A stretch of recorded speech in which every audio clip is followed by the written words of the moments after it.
Hi guys, how are you all? Good evening everyone, क्या हाल चाल? आई होप आप सब अच्छे होंगे। चलिए, सो सबसे पहले तो बहुत बहुत शुभकामनाएं कृष्ण जन्माष्टमी की। और सभी को मेरी तरफ से happy Krishna Janmashtami. I hope आप सब लोग मना रहे होंगे या फिर किसी न किसी तरीके से आप जन्माष्टमी पे कुछ न कुछ तरीके से आप कुछ न कुछ करते होंगे। चलिए, सो क्या चल रहा है? क्या चल रहा है? हमें क्या करना है? हमें करना है इंड AS27। हमें करना है AS27। ठीक है, चलो, वेट अ मिनट।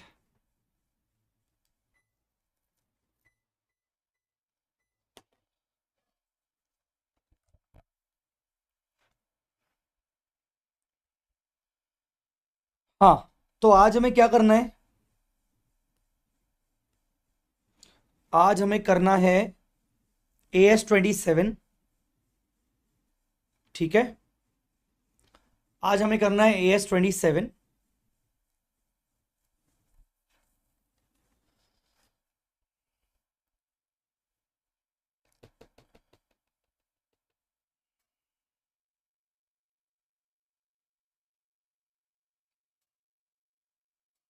अरे यार, यार एक सेकंड रुक जाओ बच्चों।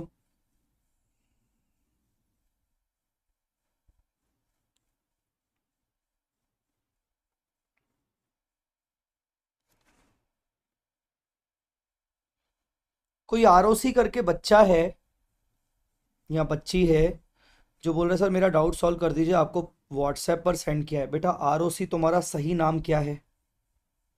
पहली बात तो तुम्हारा नाम ROC तो होगा नहीं। अब मुझे तुम्हारा नाम तो पता नहीं। अगर तुमने मैसेज डाला है तो मुझे मैसेज सर्च करना पड़ेगा। सर्च करना पड़ेगा तो ये देखना पड़ेगा कि तुम्हारा नाम क्या है। ऐसे ही रेंडमली बहुत सारे बच्चों के मैसेज होते हैं। तो बेटा, कभी भी अगर आप ऐसा कम्युनिकेशन कर रहे हो तो आप अपनी तरफ से भी तो कम्युनिकेशन पहले स्ट्रॉन्ग करो। आप अपना नाम बताओ, आपने मैसेज कब किया था। ठीक है, फिर मैं आपको रिप्लाई कर दूंगा। एक सेकंड ना, अपने को करना है AS27।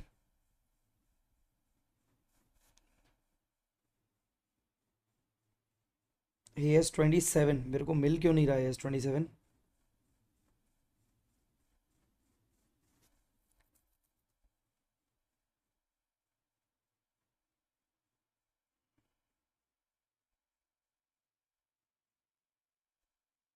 चलो, मिल गया। AS27 मिल गया।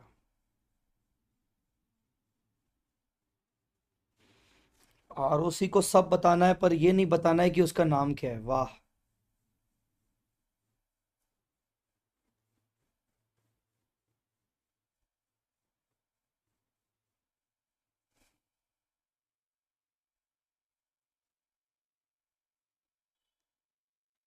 चलो,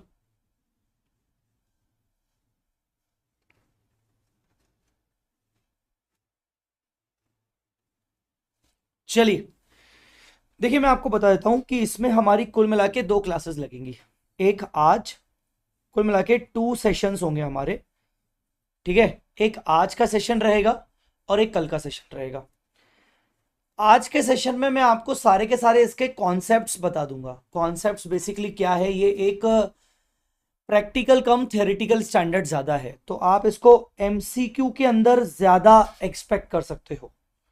MCQ के अंदर ज्यादा एक्सपेक्ट कर सकते हो। कल की क्लास में मैं आपको इसके क्वेश्चन डिस्कशन करवा लूंगा। तो आज की क्लास में अपन इसके कॉन्सेप्ट्स करेंगे, कल की क्लास में इसके अपन क्वेश्चन डिस्कशन करेंगे। क्वेश्चन डिस्कशन 6 ही है, तो कल की क्लास में अपना ये हो जाएगा। ठीक है, समझ गए? ठीक है सर। तो इसके साथ साथ मेरे को हो सकता है इसके नोट्स वगैरह लगे। चल, वो भी मैं बना लेता हूं। हो सकता है मेरे को इसके नोट्स वगैरह साथ में लगे। ठीक है, चलो जी,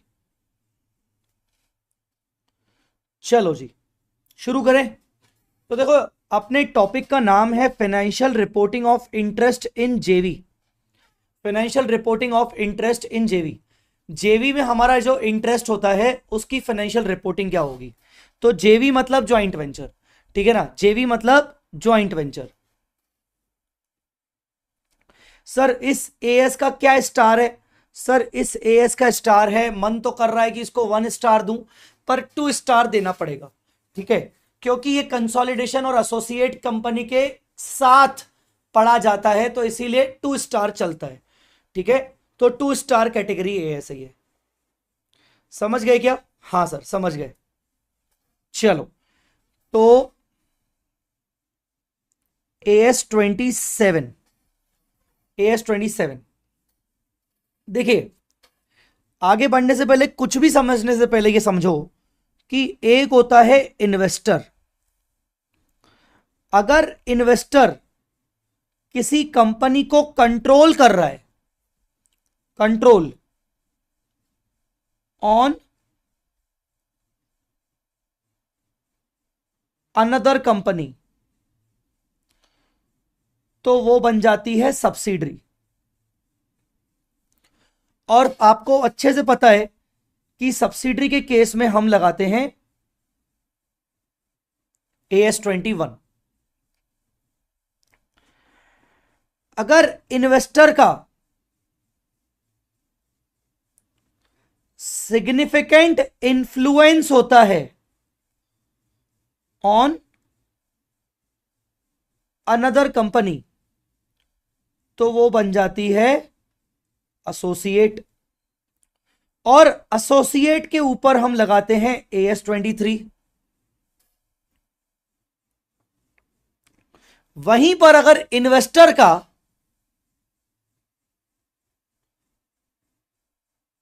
ज्वाइंट कंट्रोल है, क्या है, ज्वाइंट कंट्रोल, अगर इन्वेस्टर का ज्वाइंट कंट्रोल है, ज्वाइंट कंट्रोल है ऑन अनदर कंपनी।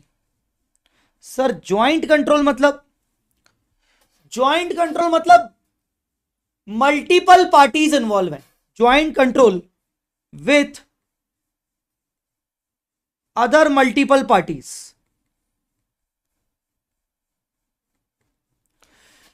मतलब इस कंपनी में जितने भी इन्वेस्टर्स हैं उन सबको मिलकर, वो सब लोग मिलकर कंट्रोल कर रहे हैं इस कंपनी में, तो हमें लगाना पड़, हमें ये कंपनी हो जाती है ज्वाइंट वेंचर।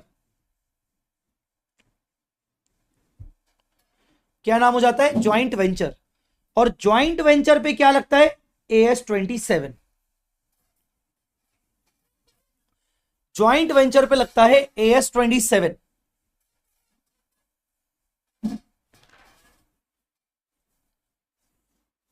ठीक है, समझ गए।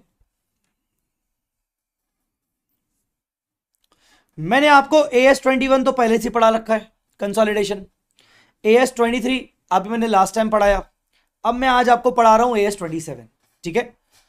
तो ये इन्वेस्टर है, ये इन्वेस्टर अलग अलग तरीके से अलग अलग कंपनीज को कंट्रोल कर रहा है, या फिर उसका सिग्निफिकेंट इन्फ्लुएंस है, या फिर उसका इन्वॉल्वमेंट है किसी ना किसी तरीके से। यहां तक सबको क्लियर है। चलिए, अब कई बार आपको देखने को मिलेगा, कई बार रियल लाइफ में आपको कई सारे एग्जांपल्स मिलेंगे ज्वाइंट वेंचर्स के, कई सारे एग्जांपल्स मिलेंगे ज्वाइंट वेंचर्स के, ठीक है। जैसे टाटा स्टारबक्स लिमिटेड, तो इसमें टाटा और स्टारबक्स का ज्वाइंट वेंचर है। दूसरा, टाटा और सिंगापुर एयरलाइंस का जो वेंचर है वो है विस्टारा, टाटा ये विस्टारा करके, ठीक है ना। हिंदुस्तान और यूनिलीवर का मिलकर वेंचर है हिंदुस्तान यूनिलीवर, मतलब एक बेसिकली वेंचर बना है। तो बेसिकली क्या होता है ना, ज्वाइंट वेंचर रियल लाइफ में बहुत सारे होते हैं, बहुत सारे ज्वाइंट वेंचर्स होते हैं, ठीक है। ठीक है सर, तो अब ये YAS27 का फंडा सिंपल सा है, अगर मिलके बिजनेस करना है, पर कंट्रोल एक व्यक्ति नहीं चला सकता अपने हाथ में, तो 2 एंटिटीज मिलकर कंट्रोल करने लगेंगे, और दोनों एंटिटीज अपनी अपनी तरफ से इन्वेस्टमेंट्स करेंगे, साथ में बिजनेस चलाएंगे, उसको कहते हैं ज्वाइंट वेंचर। चलिए अब मुद्दे की बात पे आते हैं कि भाई ज्वाइंट वेंचर के लिए क्या क्या चाहिए। मैं आपको बता दूं पहले से ही, ठीक है ना, ठीक है सर, लेकिन स्टारबक्स के साथ अलायंस है, नॉट ज्वाइंट वेंचर। भाई साहब अलायंस और ज्वाइंट वेंचर में आप मुझे मतलब समझा देंगे इन दोनों के बीच का डिफरेंस क्या होता है? It is more over another terminology. Alliance बोलो या फिर ज्वाइंट वेंचर बोलो, it is another terminology. Basically मैं जब बोल रहा हूं joint venture, it is a wider term. Joint venture में बहुत सारी डिफरेंट डिफरेंट चीजें आती है, जो मैं आपको अभी थोड़ी देर में बताऊंगा कि ज्वाइंट वेंचर कितने कितने टाइप के होते हैं, ठीक है ना। ज्वाइंट वेंचर कितने कितने टाइप के होते हैं ये अभी आपको अभी मालूम पड़ेगा। सिर्फ ये लिख देना कि बस सर वो तो अलायंस है, वो तो ज्वाइंट वेंचर नहीं है, तो मैं आपसे पूछूंगा बेटा बता मुझे अलायंस क्या होता है। हाँ, अलायंस का मतलब क्या होता है? तो पहले थोड़ा सा ना धैर्य रखो, थोड़ा सा शांति रखो, थोड़ा पहले बोलने दो कि है क्या चीज, ठीक है। सबसे पहले joint venture, joint venture basically, joint venture के लिए आपको कुछ कंडीशंस देखनी पड़ती हैं। ये स्टैंडर्ड जब तुम पढ़ रहे हो तो तुम 90% चांसेस हैं इस स्टैंडर्ड को एमसीक्यू के अंदर पाओगे, 10% चांसेस हैं कि तुम्हें इसको डिस्क्रिप्टिव में मिलेगा। चांसेस हैं पर डिस्क्रिप्टिव में मिलने के चांसेस कम है, एमसीक्यू में मिल सकता है। तो अभी मैं जो भी पोर्शन तुम्हें बोल रहा हूं उसको एमसीक्यू के पॉइंट ऑफ व्यू से सोचना, रटने के तरीके से नहीं। बिकॉज मुझे पता है अगले 15 मिनट में तुम मुझे बोलने वाले हो कि सर ये थ्योरी एएस है क्या, तो मैं तुम्हें अभी से ही बता देता हूं कि हाँ ये एक थ्योरी वाला स्टैंडर्ड है, ये एक थ्योरेटिकल स्टैंडर्ड है। इसके अंदर प्रैक्टिकल इंप्लीकेशन कम से कम है, कम से कम बोला मैंने, मतलब 20-25%। इसका 70% पार्ट, 75% पार्ट इसका थ्योरिटिकल है। तो तुम मुझे बोल दो उससे पहले मैं तुम्हें बता दूं कि थ्योरेटिकल है, पर उसको तुम एमसीक्यू के पॉइंट ऑफ व्यू से पढ़ोगे तो जल्दी कवर कर पाओगे। तो एक ज्वाइंट वेंचर होने के लिए क्या क्या चाहिए? ज्वाइंट वेंचर होने के लिए 2 या 2 से ज्यादा पार्टीज का इन्वॉल्वमेंट होना चाहिए, ठीक है। क्या होना चाहिए? इन्वॉल्वमेंट, ठीक है। ये वेंचर मिलकर कोई इकोनॉमिक एक्टिविटी करे, ये वेंचर मिलकर कोई प्रॉफिट मेकिंग एक्टिविटी करे। इकोनॉमिक एक्टिविटी का करना जरूरी है, कोई प्रॉफिट मेकिंग एंटिटी का करना जरूरी है, प्रॉफिट ओरिएंटेड बिजनेस करना जरूरी है, ठीक है ना। क्या लिखा है? Joint venture is a separate form of regular identity of venturer, it may be in the form of independent and separate legal organisation other than regular concern. तो ये एक इंडिपेंडेंट एंटिटी भी हो सकती है, ये इंडिपेंडेंट एंटिटी नहीं भी हो सकती है, ये पार्टनरशिप फॉर्म में भी हो सकती है। कल को मैं आपको बोलूं कि दो एंटिटीज ने मिलकर एक ज्वाइंट वेंचर निकाला पार्टनरशिप फॉर्म के नाम से, तो तुम मुझे बोलोगे सर वो तो पार्टनरशिप है, ज्वाइंट वेंचर थोड़ी हुआ। तो गाइस अलायंस बोलना, पार्टनरशिप बोलना, मिलकर काम करना, ये सब ज्वाइंट वेंचर के फॉर्म्स है, ये अलग अलग फॉर्म्स है, ठीक है, ठीक है। तो पहला ज्वाइंट वेंचर के लिए क्या क्या चाहिए? 2 और मोर एंटिटीज चाहिए। दूसरा, they undertake a business activity for profit motive, ठीक है। तीसरा, वेंचरर्स हैव ज्वाइंट कंट्रोल, हर पार्टी का आपस में ज्वाइंट कंट्रोल हो उस इकोनॉमिक एक्टिविटी के ऊपर, और there exist a contractual agreement, और इन सबका आपस में कॉन्ट्रैक्चुअल एग्रीमेंट हो। तो मैं इन चीजों को वापस से लिखूंगा ताकि तुम भी मेरे साथ साथ लिखो। तो क्या है? What is joint venture? तो ज्वाइंट वेंचर क्या है? Joint venture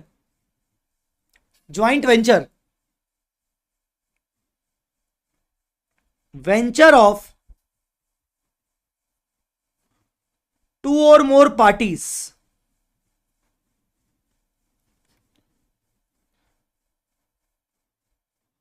venture of 2 or more parties, ठीक है,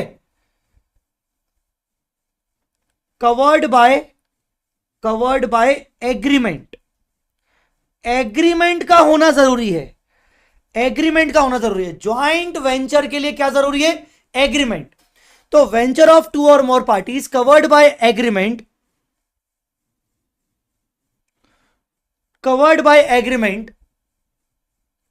to undertake a business activity,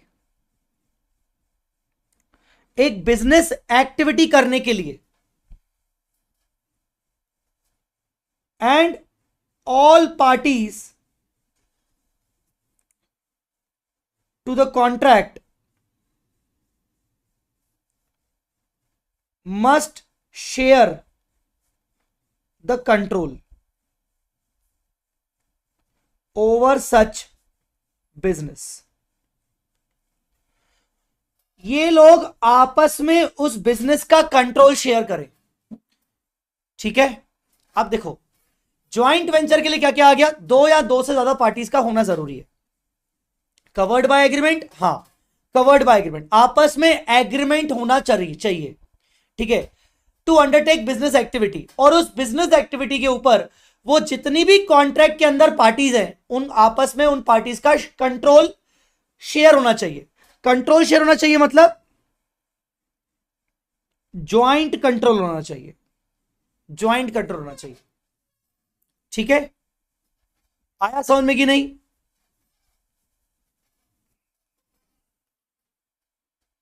आया समझ में कि नहीं?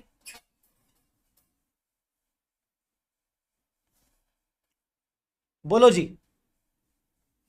Y this is looks like partnership firm, मैंने भी तो वही कहा बेटा, पार्टनरशिप फर्म भी एक तरीके से ज्वाइंट वेंचर होता है। अब पॉइंट ये है कि यहां पर तो फिर सर फर्क ही क्या पड़ गया, फिर पार्टनरशिप फर्म ही है मतलब एक तरीके से, फिर फर्क क्या पड़ गया? फर्क आपको धीरे धीरे आगे समझेगा, धीरे धीरे आगे समझेगा, थोड़ा सा पेशेंस। ठीक है, थोड़ा सा पेशेंस।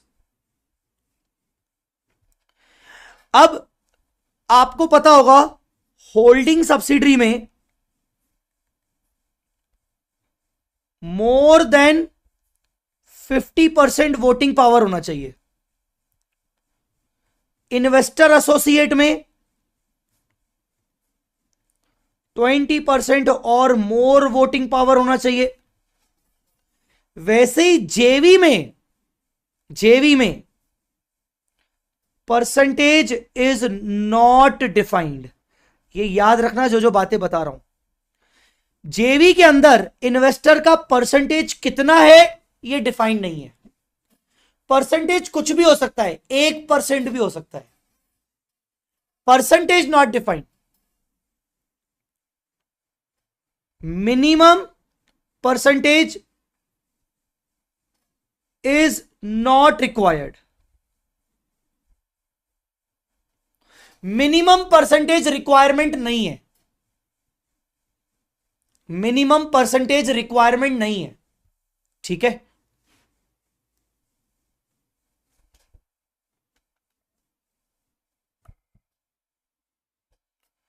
मिनिमम परसेंटेज रिक्वायरमेंट नहीं है।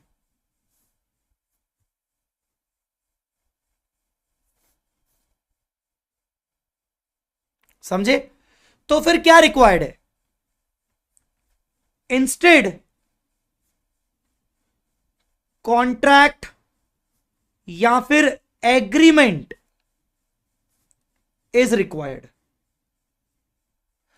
कॉन्ट्रैक्ट रिक्वायर्ड है दोनों पार्टीज के बीच में, दो या दो से ज्यादा पार्टीज में आपस में कॉन्ट्रैक्ट का होना जरूरी है, एग्रीमेंट का होना जरूरी है। ठीक है, आपस में कॉन्ट्रैक्ट और एग्रीमेंट का जरूरी है, प्लस ज्वाइंट कंट्रोल होना जरूरी है कि आपस में वो लोग एग्री करें कि हम लोग मिलकर कंट्रोल करेंगे, हम लोग मिलकर कंट्रोल करेंगे। परसेंटेज किसके पास क्या है कोई फर्क नहीं पड़ता। जैसे A limited, B limited, C limited, D limited, ऐसा भी हो सकता है कि ए के पास 10, बी के पास 20, सी के पास 10 और डी के पास 60% है, और there is an agreement to share control. Although D के पास 60% है, पर एग्रीमेंट क्या हुआ है कि आपस में कंट्रोल शेयर करेंगे। एग्रीमेंट ये हुआ है कि आपस में कंट्रोल शेयर करना जरूरी है, मैंडेटरी है। तो ऐसे केस में डी को आप होल्डिंग कंपनी नहीं मानोगे। डी इज एन इन्वेस्टर जो AS27 लगाएगा। बोलो जी, कुछ आया समझ में? ठीक है, तो ये याद रखोगे 4 conditions. Venture of 2 or more parties covered by the agreement to undertake business activity. Such business activity is controlled jointly. Such business activity is controlled jointly by all the parties. अब ये भी हो सकता है एक अनदर एग्जाम्पल।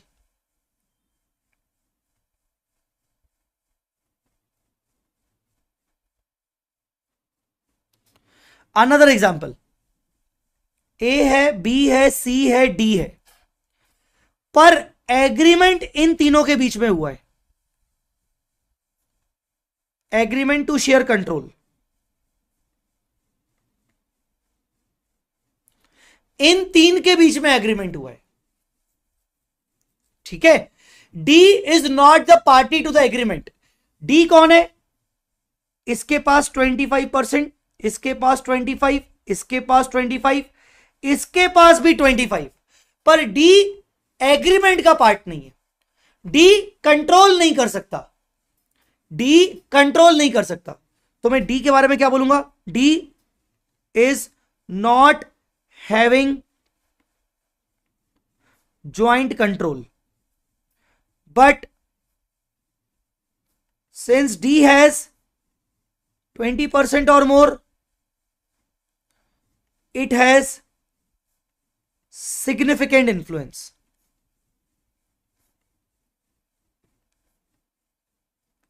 सिग्निफिकेंट इन्फ्लुएंस है। और D क्या फॉलो करेगा?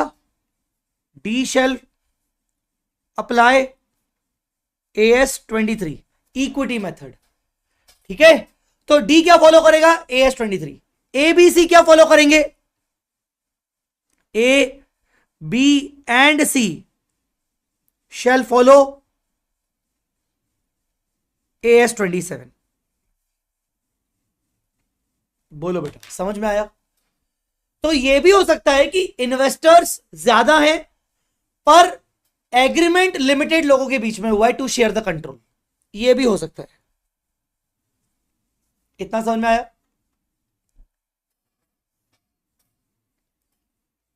Done?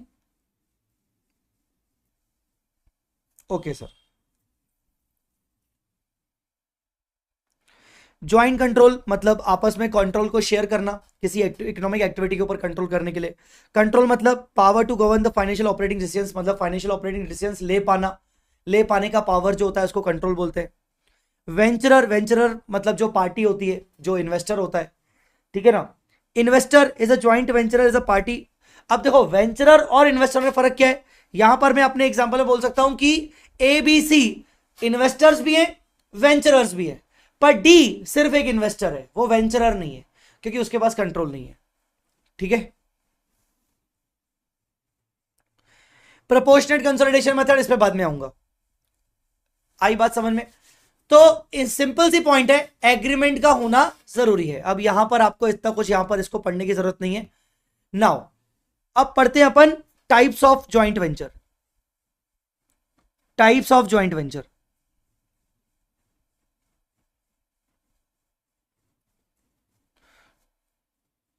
Types of joint venture. Joint venture कितने टाइप का होता है? तुम मानो ना मानो, मैं तुम्हें ये इसीलिए लिखवा रहा हूं ताकि तुम्हारा एक छोटा सा इंटरेस्ट बना रहे। अगर मैंने पढ़वाने पे ध्यान दिया ना, मैंने रीडिंग पे टाइम दिया ना, तो तुम खुद बताओ, तुम्हारा ध्यान इतना नहीं लगेगा।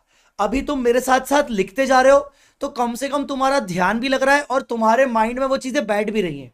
पर अगर तुम सिर्फ सुनना शुरू करोगे, मैं पढ़ना शुरू करूंगा, तो तुम्हें भी मजा नहीं आएगा, मुझे भी मजा नहीं आएगा।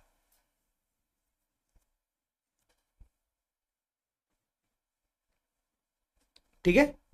चलो, सो types of joint venture. Joint venture कितने टाइप के होते हैं? एक होता है ये तीन होते हैं, मतलब jointly controlled operation, jointly controlled asset, jointly controlled entity. पहले मैं असेट लिखूंगा, jointly controlled asset, JCA, JCA jointly controlled asset. Sir ये होता क्या है ज्वाइंटली कंट्रोल्ड असेट में? ज्वाइंटली कंट्रोल्ड असेट में क्या होता है, यहां एक्चुअली में जो वेंचरर लोग हैं, जो पार्टीज हैं, उन्होंने मिलकर एक असेट परचेज किया है, वो किसी एक असेट को आपस में कंट्रोल कर रहे हैं। ठीक है, यहां क्या होता है, वेंचरर्स हैज परचेज्ड या invested on an asset and they operate such asset jointly। वो उस असेट को ज्वाइंटली ऑपरेट कर रहे हैं, ज्वाइंटली चला रहे हैं। तो एक असेट हमने मिलकर बनाई या एक असेट मिलकर हमने खरीदी, उस असेट को तुम भी यूज कर रहे हो, मैं भी यूज कर रहा हूं, that is called joint controlled asset. क्या बोलेंगे इसको, ज्वाइंट कंट्रोल असेट। बोलो बेटा, समझ में आया कि नहीं?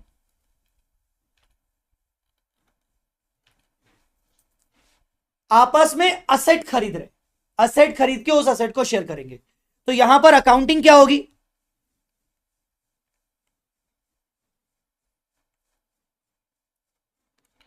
अब यहां पर अकाउंटिंग क्या होगी, अकाउंटिंग अंडर जेसीए, जेसीए में अकाउंटिंग क्या होगी,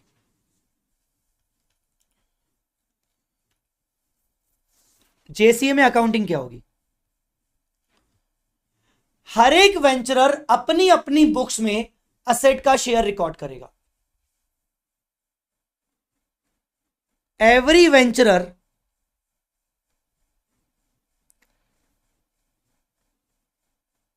shall record its own share of jointly controlled asset, its own share of jointly control asset, jointly controlled asset का शेयर अपने अपनी बुक्स में रिकॉर्ड करेगा। Example, example, A Limited and B Limited constructed one warehouse together and incurred 30 lakhs each, 30 lakhs each। तो यहां पर A की books में क्या होगा और B की बुक्स में क्या होगा, यहां पर हम दिखाएंगे वेयरहाउस 50% टू बैंक 30 lakhs, ये भी क्या दिखाएगा, वेयरहाउस 50% टू बैंक 30। सिंपल। तो ज्वाइंटली कंट्रोल्ड असेट मतलब वेंचरर लोग आपस में असेट खरीद रहे हैं, मिलकर ऑपरेट करेंगे अपना अपना पोर्शन। सर जरूरी है इसमें 50-50 हो? नहीं बेटा, 40-60 भी हो सकता है, तीन पार्टीज भी हो सकती हैं, तो 30-30-40 भी हो सकता है। परसेंटेज डजंट मैटर, मैंने पहले ही समझाया आपको, परसेंटेज डजंट मैटर। ठीक है, बोलो जी। अब आप मुझे जब तक चैट पे रिप्लाई नहीं करोगे तब तक मैं आगे नहीं पढ़ूंगा। मैं मान के चल रहा हूं कि आप शायद लिख रहे हो या फिर अभी अभी आप थोड़ा थोड़ा करके देखते जा रहे हो, रिप्लाई करोगे तो ही मैं आगे बढ़ूंगा।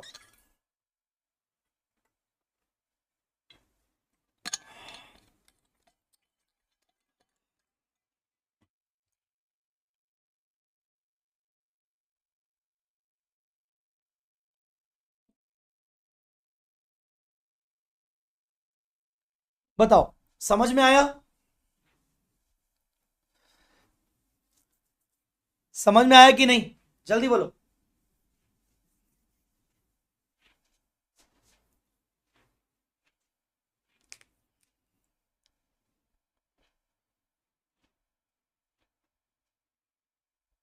समझ में आ गया?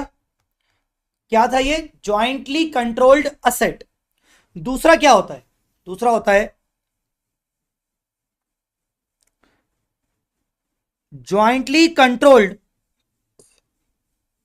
ऑपरेशन। इसको बोलते हैं JCO, jointly controlled operation.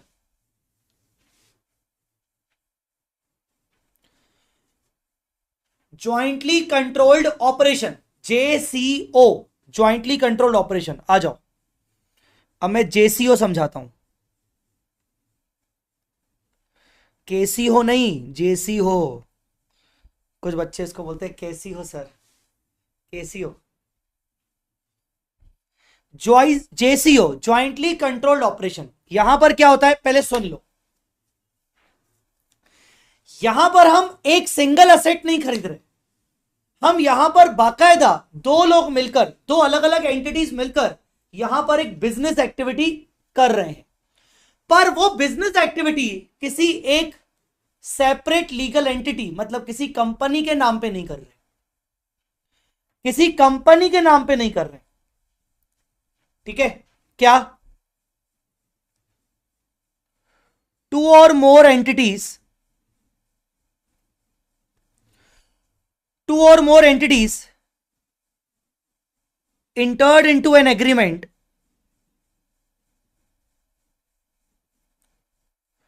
to undertake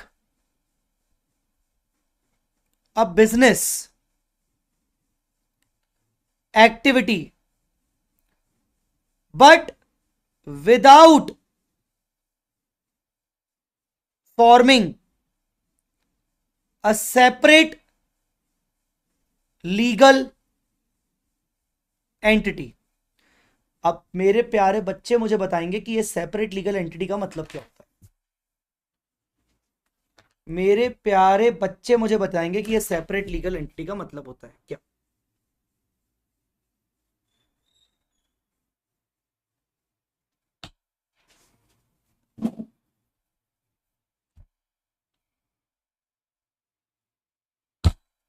दो एंटिटीज मिलकर एक बिजनेस कर रहे हैं, पर वो बिजनेस को किसी एक सेपरेट लीगल एंटिटी के फॉर्म में नहीं कर रहे।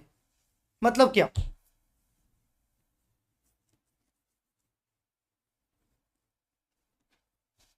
Very good. Artificial judicial person, ROC ने बताया। आर्टिफिशियल जुडिशियल पर्सन, आरओसी सारे रिप्लाई कर रहा है, ऑब्लिक कर रही है, बस उसको अपना नाम नहीं बताना। पर वो चाहता है, ऑब्लिक चाहती है कि सर उसको टाइम पर रिप्लाई कर दें। बताओ आरओसी। तो सेपरेट लीगल एंटिटी मतलब, एग्जांपल यहां पर सेपरेट लीगल एंटिटी का प्राइवेट लिमिटेड कंपनी या लिमिटेड कंपनी, ठीक है ना, इनकॉर्पोरेटेड एंटिटी, इनकॉर्पोरेटेड एंटिटी। ठीक है? अगर दो एंटिटीज आपस में मिलकर एक बिजनेस साथ में कर रहे हैं, पर उन्होंने उस बिजनेस को किसी एक कंपनी के फॉर्म में इनकॉर्पोरेट नहीं किया, तो उसको कहा जाएगा जॉइंटली कंट्रोल्ड ऑपरेशन। उसको कहा जाएगा जॉइंटली कंट्रोल्ड ऑपरेशन। ऑपरेशन मतलब बिजनेस तो चल रहा है, पर एक सेपरेट लीगल एंटिटी के थ्रू नहीं चल रहा। ठीक है ना? आई मेरी बात समझ में? जैसे example, A limited and B limited started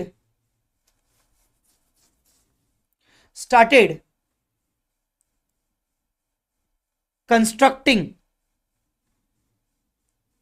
one bridge,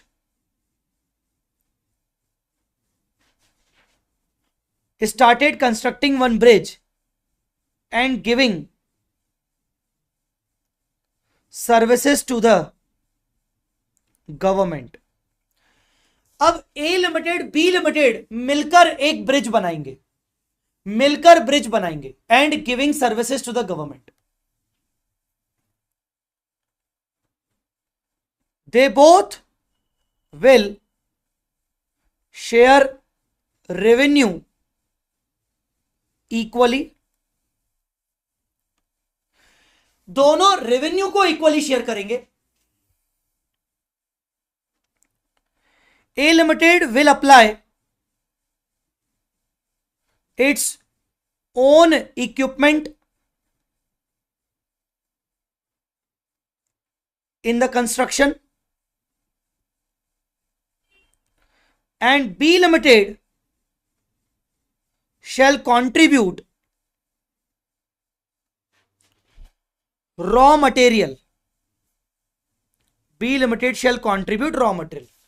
आपस में बात ये हुई कि भाई ए तुम अपने इक्विपमेंट्स लगाना, अपनी असेट्स यूज करना, और बी लिमिटेड ने बोला मैं अपना रॉ मटेरियल लगाऊंगा, रेवेन्यू को इक्वली शेयर करेंगे।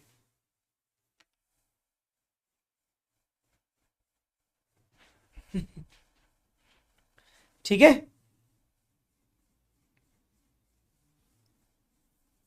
ठीक है बेटा।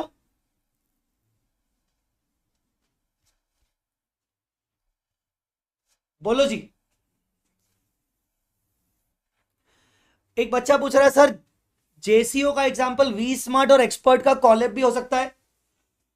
दिखने को हाँ, पर लॉजिकली नहीं।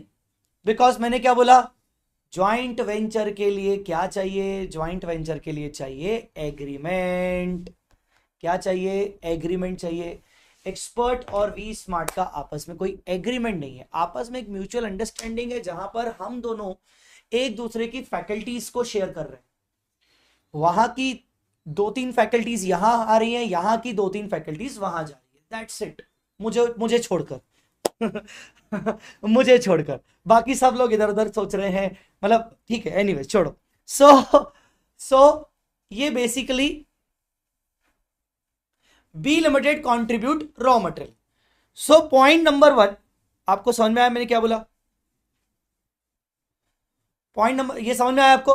तो ये लोग रेवेन्यू को इक्वली शेयर करेंगे। ए लिमिटेड अपने कंस्ट्रक्शन इक्विपमेंट्स लगाएगा, बी लिमिटेड अपना रॉ मटेरियल लगाएगा। तो यहां पर क्या होगा? Books of A, books of B, books of B A and books of B. A क्या करेगा? जो इक्विपमेंट है, equipment will be shown in books of A only. Raw material expense is recognized by B only. Raw material का खर्चा B कर रहा है तो वो अपने बुक्स में रिकॉर्ड करेगा, जो खर्चा ये कर रहा है ये अपनी बुक्स में रिकॉर्ड करेगा। 50% revenue of JV shall be recognized,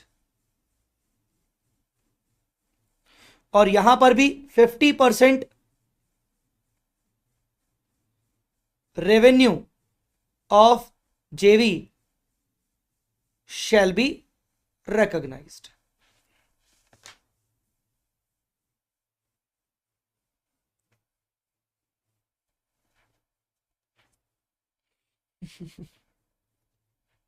हाँ जी, समझ में आया कि नहीं? बोलिए जी, समझ में आया कि नहीं? एक मिनट आप इसको देख लीजिए, फिर मैं बात करता हूं आपसे।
हाँ जी,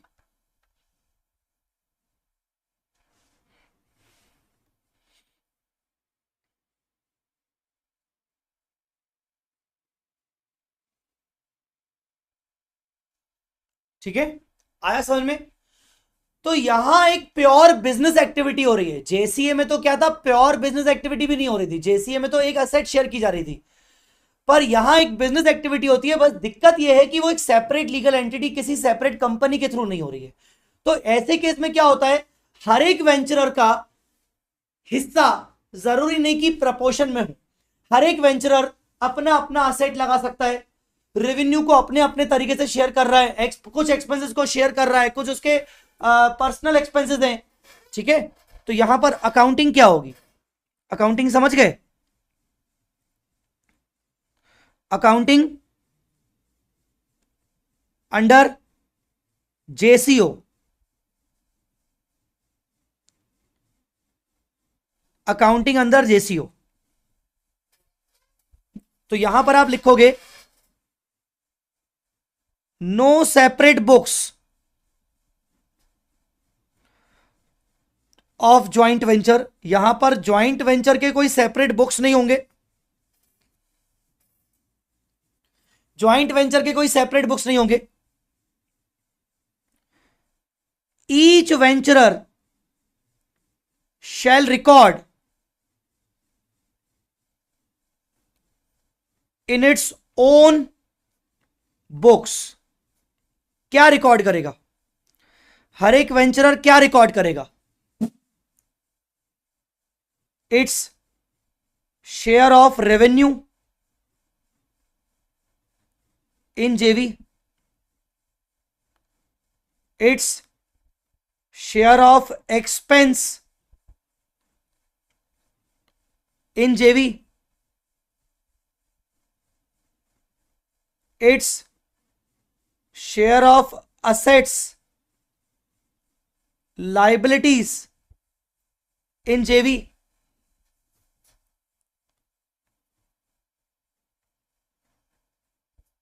assets liabilities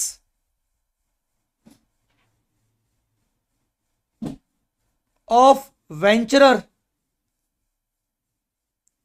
with 100% शेयर। यह भी हो सकता है कि कुछ असेट लायबिलिटी में प्रोपोर्शनेट शेयर हो और कुछ असेट लायबिलिटी वेंचरर की खुद की हो, अदर पार्टी की ना हो।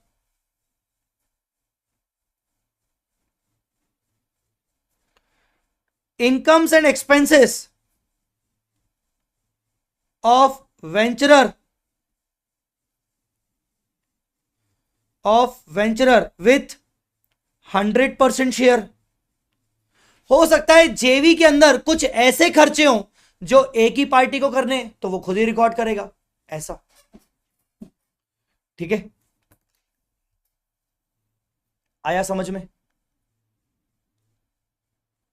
बोलो बच्चों, क्लियर हुआ।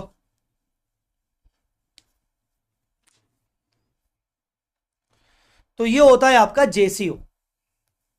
क्या क्या हो गया, जेसीओ, जेसीए, कैसी हो कैसी है, कैसी हो कैसी है। अब क्या बचा, jointly controlled entity, JCE, jointly controlled entity. आप यूं समझो जेसीओ और जेसीई में सिर्फ एक ही फर्क है, जेसीओ के अंदर सेपरेट लीगल एंटिटी नहीं थी, जबकि जेसीई के अंदर सेपरेट लीगल एंटिटी है। दोनों बाकी सेम, दोनों में बिजनेस एक्टिविटी हो रही है, ठीक है ना।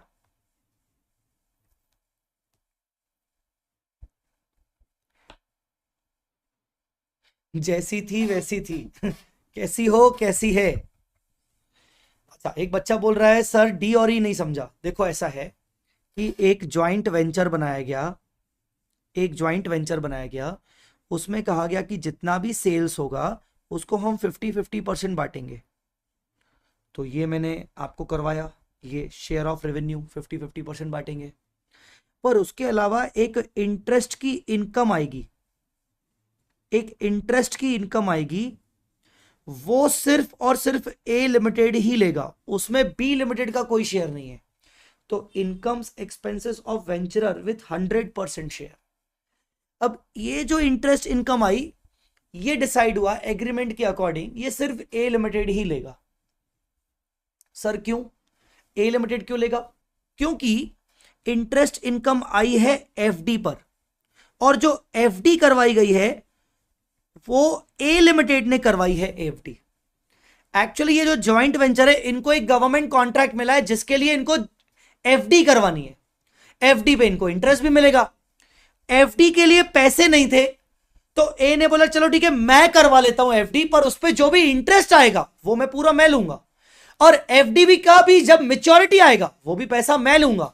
तो अब बताओ एफडी में बी का शेयर है क्या? नहीं। तो एफडी में बी का शेयर नहीं है, तो एफडी पूरी पूरी कौन दिखाएगा? ए दिखाएगा। उसके ऊपर जो इनकम आई वो कौन दिखाएगा? वो ए दिखाएगा। कुछ आया समझ में कि नहीं?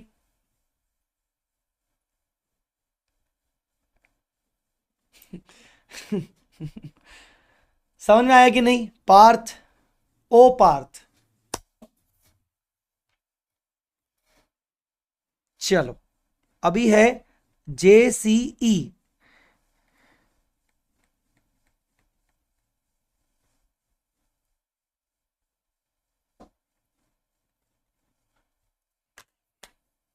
जेसीई यहां पर क्या? Same to same. क्या बिजनेस एक्टिविटी हो रही है? यस। बाय टू और मोर वेंचरर्स, बाय टू और मोर venturers contractually with the help of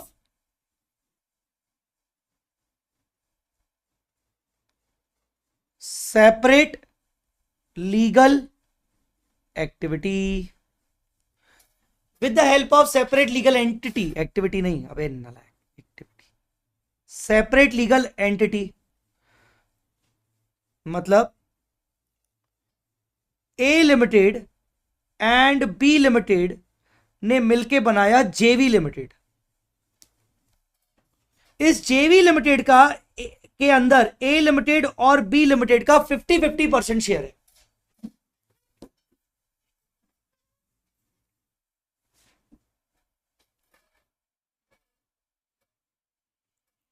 A limited B limited का जेवी लिमिटेड में 50% शेयर है। पर अब पॉइंट क्या आ गया? अब पॉइंट यह आ गया कि जेवी लिमिटेड एक सेपरेट लीगल एंटिटी है, तो यहां पर क्या होगा? अकाउंटिंग क्या होगी?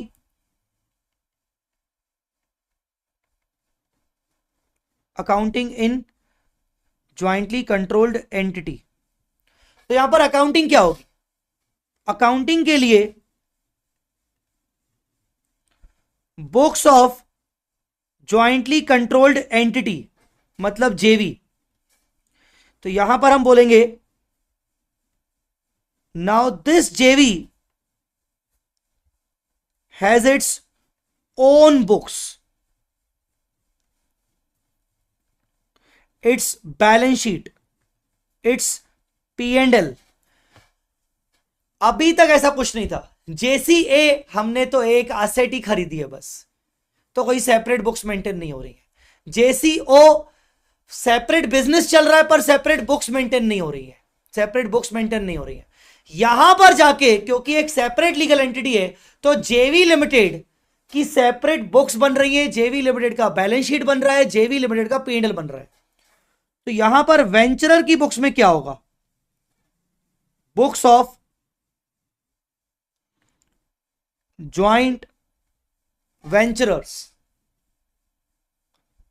मतलब parties, books of joint venturers.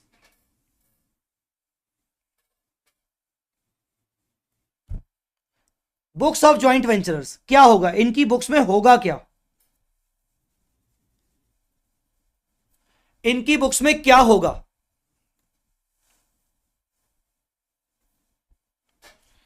इनकी बुक्स में क्या होगा?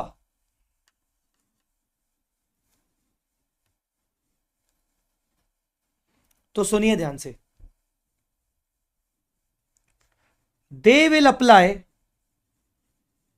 AS27 and follow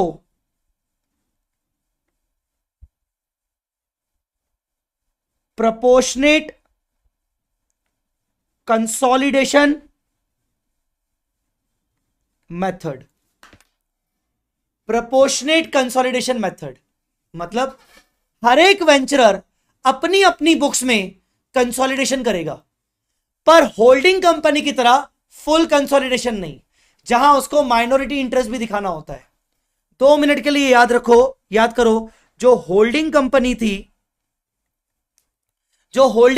थी, है ना, होल्डिंग कंपनी, अगर उसका 80% भी शेयर था तो वो 100% असेट्स एंड लाइबिलिटीज को रिकॉर्ड कर रही थी और अलग से 20% माइनॉरिटी इंटरेस्ट रिकॉर्ड कर रही थी और फिर गुडविल और कैपिटल रिजर्व भी निकाल रही थी। पर यहां पर अगर वेंचरर का 40% शेयर है, 40% शेयर है, तो वो क्या करेगा, 40% assets liabilities of JV shall be recorded, वो 40% assets liabilities रिकॉर्ड करेगा। नो माइनॉरिटी इंटरेस्ट रिकॉर्ड नहीं करेगा,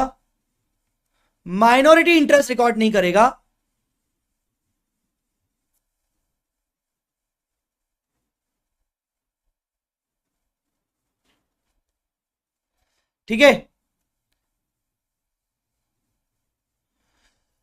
तो जितने भी वेंचरर्स हैं वो प्रोपोर्शनेट कंसोलिडेशन मेथड फॉलो करेंगे।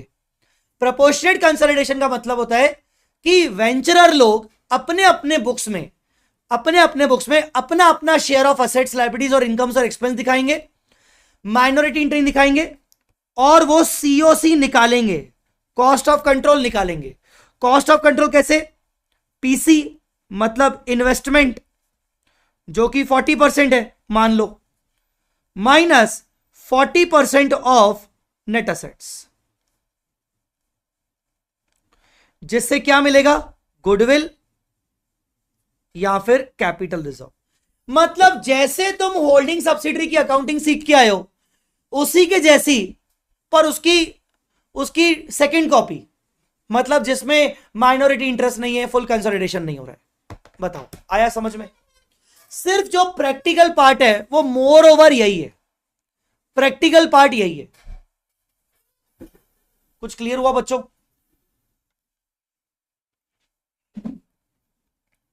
आइए मैं आपको बताता हूं।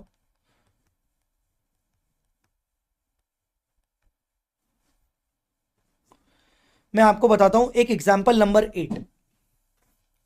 आइए एग्जाम्पल नंबर 8 करवाता हूं मैं आपको।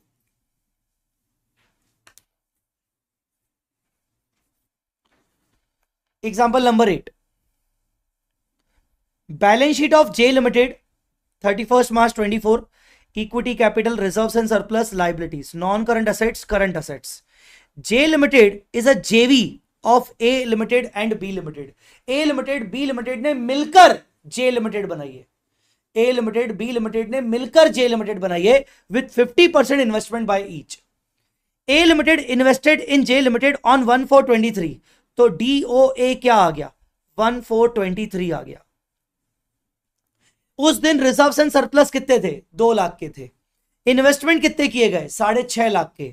How A limited shall account for this investment in J limited.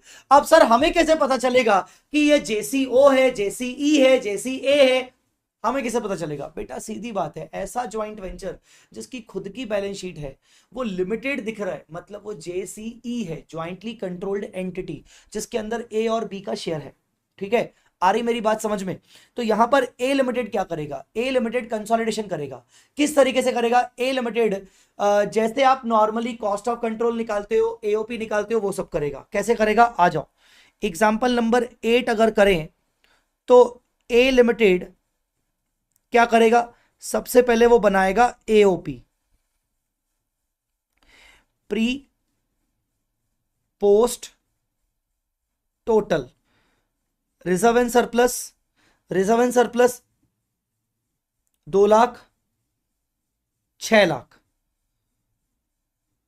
2 lakh, 6 lakh, ये हो गया 4 लाख, ठीक है ना।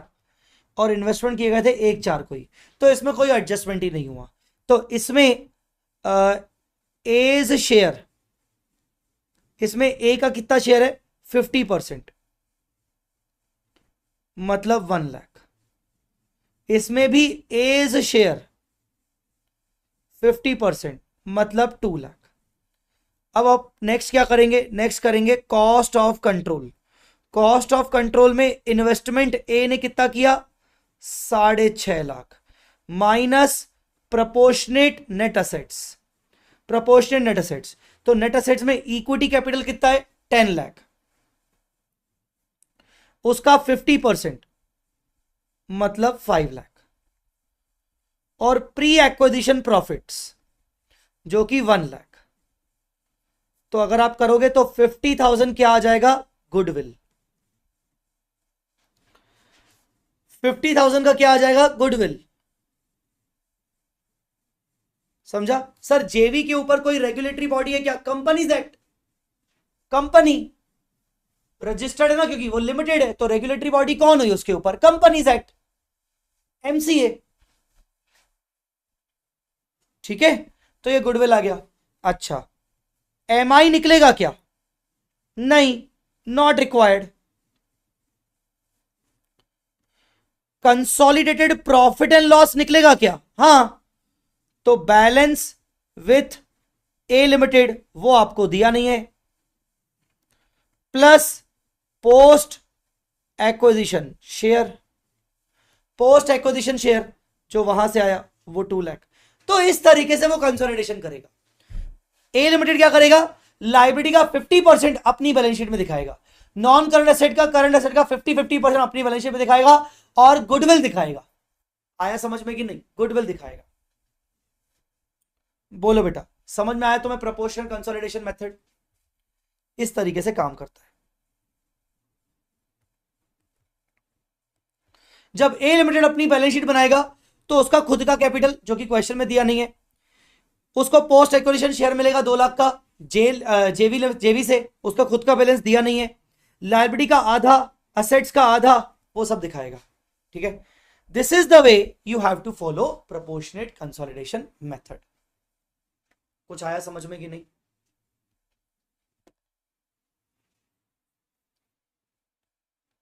बोलो बच्चों,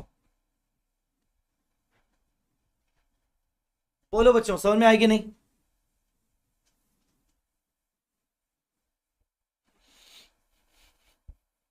क्लियर गाइस, मुझे जितना डिस्कशन करना था थियोरेटिकली वो मैं पूरा डिस्कशन कर चुका हूं।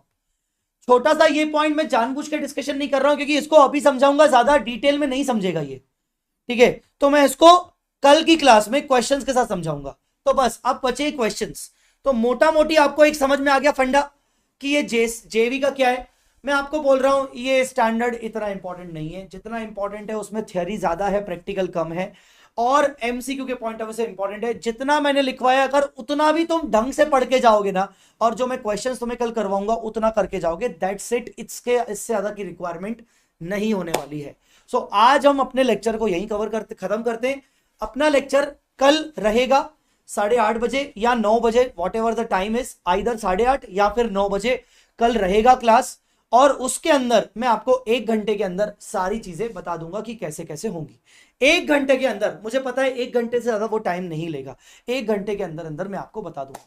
बोलो बेटा, क्लियर। इसमें आपको कुछ और समझने की रिक्वायरमेंट है, आपको कुछ डाउट है तो पूछो। कोई डाउट है, नहीं, डन, चलो।